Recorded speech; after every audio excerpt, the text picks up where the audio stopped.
Heads is one of the most beautiful and mystical point breaks in the world, and it's home to the Burleigh Board Riders Club, which was established in 1965. The point is a world-class wave and has produced many world-class surfers. And to celebrate their 50th anniversary, the boys have launched a book titled Long Bongs and Burleigh Barrels at Burleigh Brewing.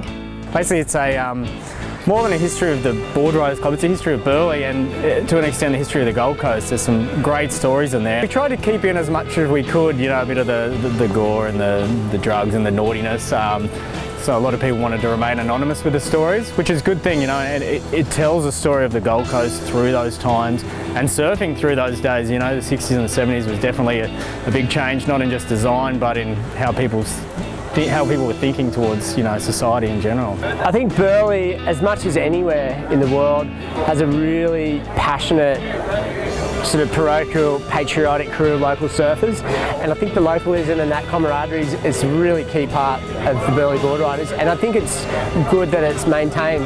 Back in the early days, nobody would surf there except the locals. And that just was one of the little treasures that we had. We call it Burleigh our tribe, and we look after one another.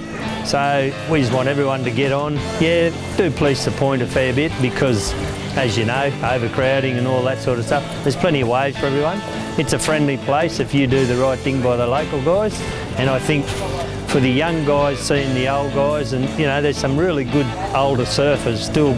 You know, they're ripping out there and the young guys are coming up behind, so you get that respect. The Board Rider's done so much for me and I'm really thankful for that and just honoured to be a part of such a rich history and yeah, just a really good club. It comes down to good leadership. They've been lucky in the last 10 or so years to have good quality people who have come in and really shape the direction of the club. It was good to know that so many of the founding members are still really passionate about Burleigh. They're amazed that something they started back in '65 is still going. But one of the big things is that they're actually back ringing their old mates that they surfed with back in '65. So it's revitalised their friendships from the past, and it's really having them around with our new groms that are going so good.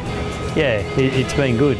To touch in with all the different generations of surfers that are influencing the club right through to this current era where it's a really family-orientated thing, a lot of grommets and you know, different times, but you know, everyone's still really passionate about Burleigh and the Board Riders. Just to have a book that sort of compiles all the history and be able to look back through and go, whoa, you know, I'm part of all this, yeah. A lot of great photos in there and some good stories and you know, 50 years of characters and history in there to look at. So there's probably a lot of stuff that didn't make it, I'm sure. If you'd like to get your hands on the book, contact the club, burleighboardriders@gmail.com. You can contact me as well. And we'll also go through Surfing Queensland as well.